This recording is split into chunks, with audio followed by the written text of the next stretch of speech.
Girls, the next one we are going to learn contributions of Indian economic thinkers. Here we are going to learn about Thiruvalluvar, Mahatma Gandhi, Ambedkar, Jawaharlal Nehru and others. First one we are going to learn about Thiruvalluvar. While I am giving the introduction class itself, I told you, I start with the 11th standard economic class as a Kural. Have you remembered, girls? The Kural which I said on that day, அருளில்லார்க்கு உலகம் இல்லை, பொருளில்லார்க்கு உலகம் இல்லை. பொருள்ங்கிறது ரொம்ப முக்கியம் அப்படின்னு தான் நான் கிளாஸே start பண்ணேன். The same thing is given in this lesson that Thiruvalluvar, he thought about all the things. The things which he explained in his Thirukural or everything is related to economic thoughts. That is, he has written an adhikaram which is called Porutpal. In that, he has given, so under this adhikaram, he has given more than 70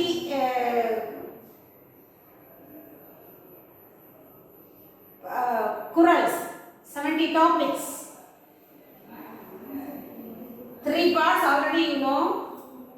3 பால்கள் படிச்சிருப்பா. அறத்துப்பால், பொருட்பால், இன்பத்துப்பால் படிச்சிருப்பா. அதில் பொருட்பாலில் 70 அதிகாரங்கள், 78 அதிகாரங்கள், கிட்டத்தட்ட 78 அதிகாரங்கள்.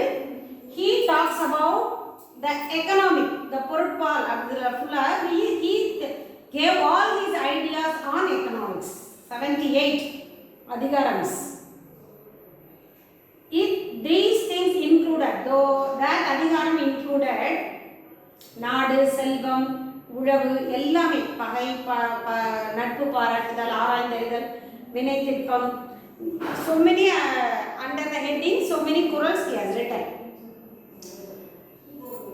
The Thirukural, which is called a book of ethics, in that Thiruvalluvar has given so many ideas on economics. பொருட்பால் ஃபுல்லாகவே economics thoughts தான். Factor of productions, agriculture இல்லையா, ஏரின் உழார் உழவர் படிச்சிருக்கிறீங்க. உழவு தொழில், உழவின் சிறப்பு, உழவுன்னு தனியாக ஒரு திருக்குறளை, ஒரு அதிகாரமே எழுதியிருக்கிறார். So he has given importance to agriculture. நட்பு பாராட்டுதல், பகை இல்லையா, ஒரு ராஜா எப்படி நாட்டை ஆளணும், இடிப்பாறை ஏமரா மன்னன் கெடுப்பாறை ஆளும் கெடுன்னு படிச்சிருப்பீங்க இல்லையா. நுட்பம், வினை திட்பம் நிறைய படிச்சிருக்கிறீங்க. Everything is related to economic thoughts. So he has given so many Thirukurals on factor of productions, agriculture, public finance, public expenditure, external assistance, poverty and breaking wealth, welfare state. So many Kurals you all know. Even he talked about the budget, isn't it? The revenue should be, the expenses should be within the limit of the revenue. வரவறிந்து வாழாதான் வாழ்க்கை சொல்லியிருக்கிறாங்க திருக்குறள்ல. So அளவறிந்து வாழாதான் வாழ்க்கை. நமக்கு எவ்வளவு வருமானம் வருது, based on that you have to do your budget, expenses. Everything he has given in his Thirukural. So many of his ideas are contributed to economics through his Thirukurals. Public expenditure, public finance, வரி எப்படி ஒரு நாட்டில் collect பண்ணணும், ஜாஸ்தியாக வரி வாங்கக்கூடாது, ஒரு மன்னனுடைய ஆட்சி எப்படி இருக்கணும், எக்ஸ்டர்னல் மற்ற நாட்களோட நட்பு பாராட்டுதல், external affairs, external assistance, self-sufficient economy, தன்னிறைவு அடையணும் இல்லையா. everybody will be self-satisfied. A country should be self-satisfied. So everything he has given in his book Tirukkural. So those things they have given. And then we are going to see about Mahatma Gandhi. Gandhian economics is based on ethical foundations.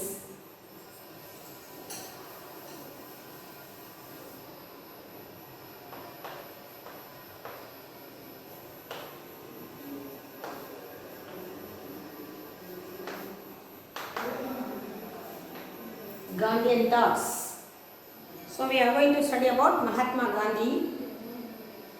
And in the year 1921, Gandhi wrote, "Economics that hurts the moral well-being of an individual or a nation is immoral and therefore sinful." So in the year 1921, he wrote, "Economics that hurts." Hurting அப்படின்னா அழிவை ஏற்படுத்தக்கூடிய விஷயம். The moral well-being of an individual, isn't it? Nowadays in the pandemic period, we people, we are aware. We even in the house we used to say that don't wear the costly ornaments while you are going outside, because so many people are unemployed. The uneducated people, they do not get any employment in this pandemic period. They have to survive. So at any cost, they do the wrong things to get money. Chain snatching, theft, smuggling, isn't it? So the economics is a thing which hurt the people or divert the people to the immoral ways, which makes them sinful. பாவம் செய்ய தோணுது இல்லையா? பொருளாதாரம் கம்மியாக இருக்கும்போது automatically the people they are barely depend on money. So at any cost they have to earn money. If they do not have employment, they have to do some sinful things. சில தவறான வழிகளில் ஈடுபட்டு பணத்தை சம்பாதிக்கணும்னு நினைக்கிறாங்க, which makes them sinful. So Mahatma Gandhi said that. And the Gandhian thought, village republic, ideas of Gandhi on economics. First he talks about village republics.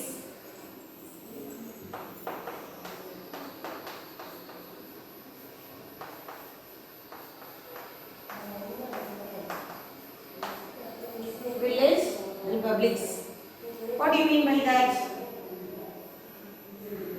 India lives in villages, said by Gandhi. இல்லையா? இந்தியாவினுடைய முதுகெலும்பு கிராமங்கள் தான் சொன்னார். So India lives in villages. He was very much interested in the development of villages. அதான் கிராம சுயராஜ்யம்னு கொண்டு வந்தது அப்படிதான், கிராம Swaraj. So he is very much interested to develop the villages. They should become a self-sufficient unit. Only then that a country will be developed. Because a country lives on villages only. The agricultural products we are getting only from the village side. And he also opposed the urbanization and using machineries. So he mainly depended on the usage of agriculture in the traditional methods. He opposed the usage of machineries and the urbanization. And the second one are machineries. He says using machineries are a sin, great sin.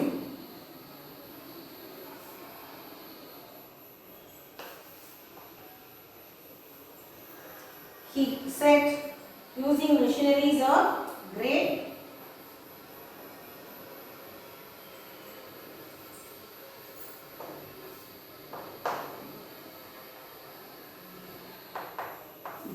sin. பெரிய பாவம் அப்படின்னு சொல்லியிருக்காங்க. So machinery should not be used.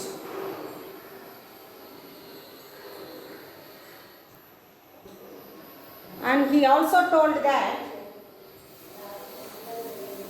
inviting missionaries as a boon is an evil thing. We should not depend on missionaries. Once we depend on missionaries, we should not use the human power. Thereby, there will be an increase in unemployment. So, he is strictly prohibited the usage of missionaries. And the third one, if he is not interested in missionaries, ultimately he is not interested in industrialization.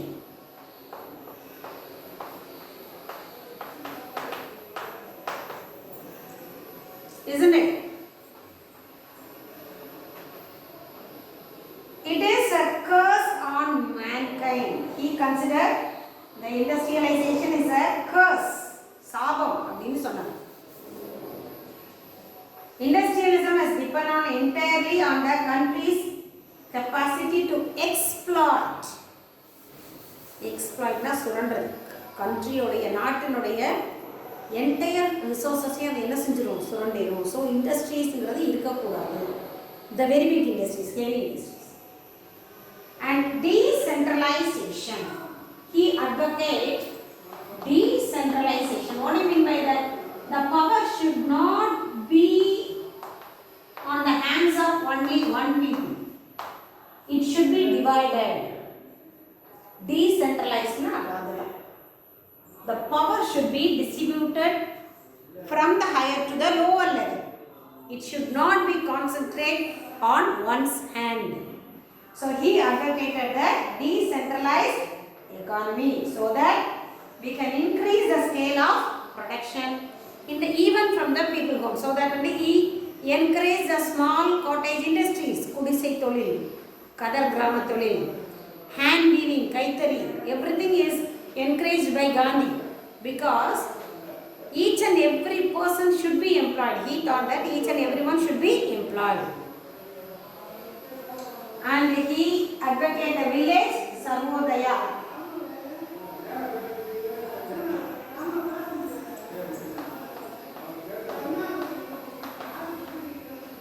Sarvodaya.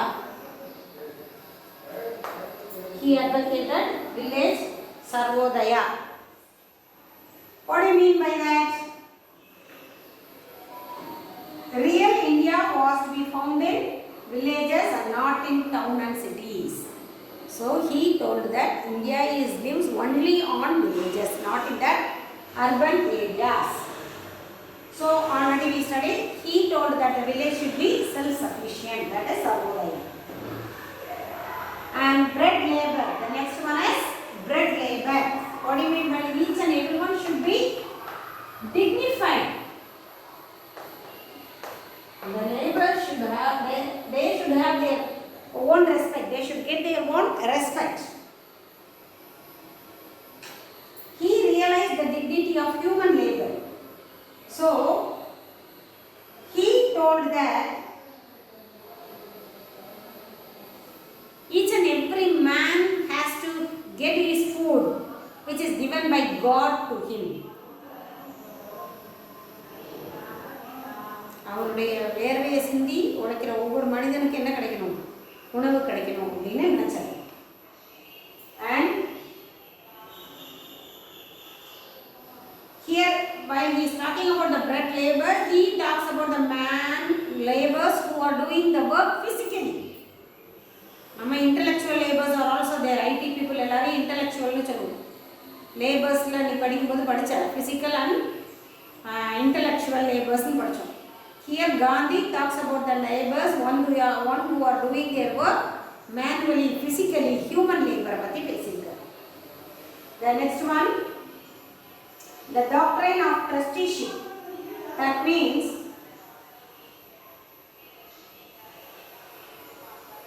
trusteeship provides a means of transforming the present capitalist order of society into an egalitarian one. That means there is no quarter to capitalism. Already you have studied casino capitalism and crony capitalism. Have you remembered this? You have studied.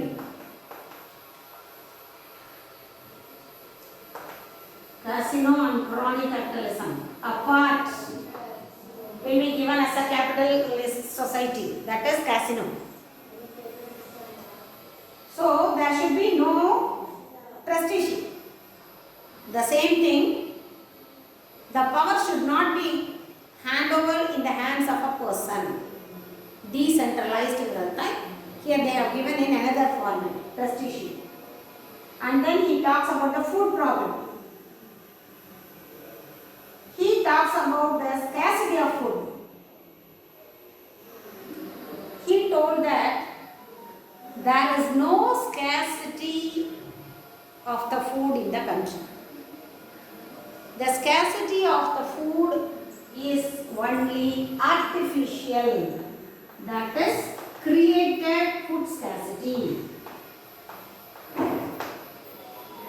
பதுக்குதல் கடத்தல் மூலமாக தான் ஒரு சாப்பாடு உணவுப் பொருளுக்கான தேவை என்ன செய்கிறாங்க, ஆர்டிஃபிஷியலாக they are creating the scarcity, பற்றாக்குறைங்கிறத டிமாண்டுங்கிறத கொண்டு வராங்க.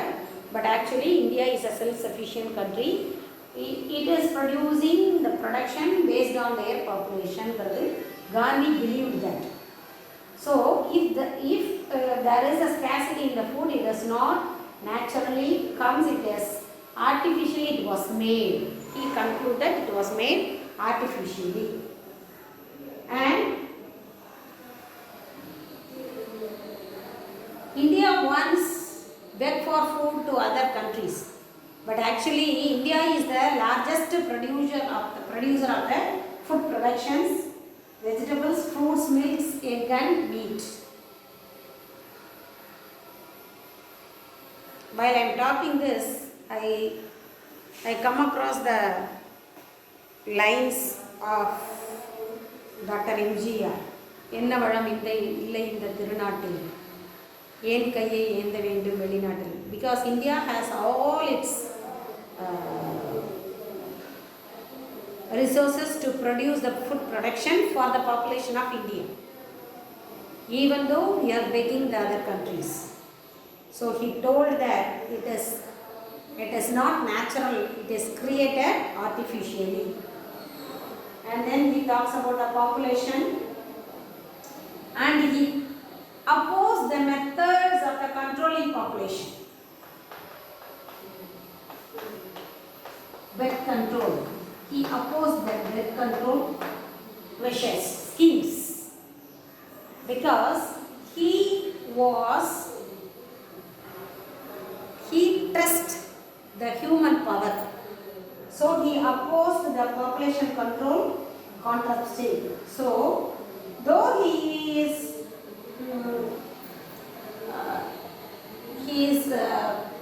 talks about the birth control, he advocated the brahmacharya and also the self-control.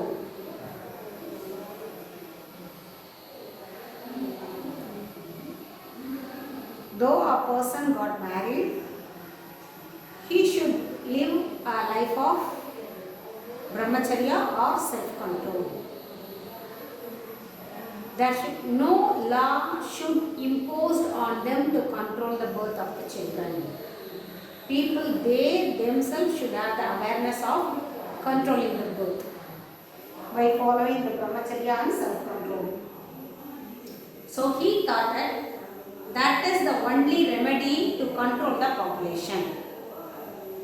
And the last one, prohibition. He advocated 10% of prohibition, isn't it? உங்க எல்லா புக்லையும் தமிழ் புக்கில் இங்கிலீஷில் எல்லாத்தையும் போயிருப்பாங்க. Untouchability is a sin. It's a prohibition. அதெல்லாம் காந்தி சொன்னதான். தீண்டாமை ஒரு பெருங்குற்றம், தீண்டாமை பாவச் செயல் எல்லாம் போயிருப்பாங்க. Untouchability. So he is 100% he is advocated opposed the prohibition.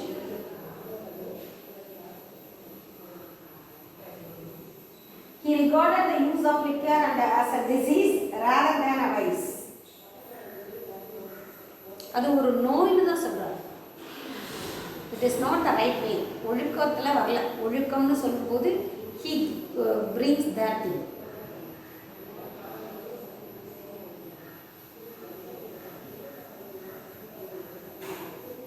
So, instead of having a drunkard, we can have thousands of poors. அவருக்கு அப்போ எவ்வளோ கோவம் இருக்கு.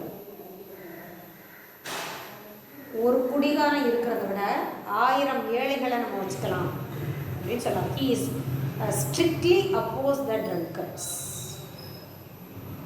டிசிப்ளின் இல்லை, ஒழுக்கம் இல்லாதவங்க அப்படின்னு சொன்னாங்க.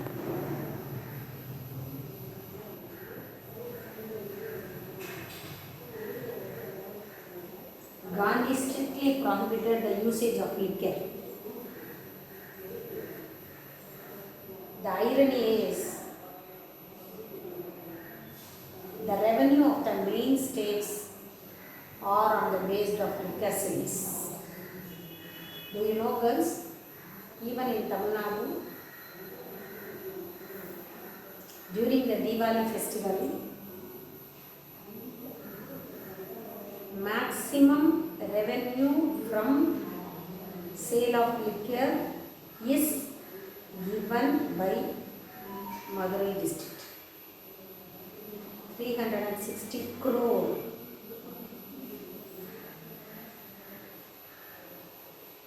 We are talking about Gandhi and that பேசுகிறோம். அந்த நோட்டு காந்தி நோட்டை கொடுத்தே தான் என்ன செய்கிறாங்க, they are getting the liquor. Moral values சொன்னவர், but we are not respecting him, isn't it? Liquor வாங்குறதுக்கும் காந்தி நோட்டை தான் கொடுக்குறோம். That is the irony, fate of the state. So till this, I am going to wind up the class today. The next class we will see the thoughts of Jawaharlal Nehru, Ambedkar and Kumarappa, P.K.R.B. Rao. Thank you, girls.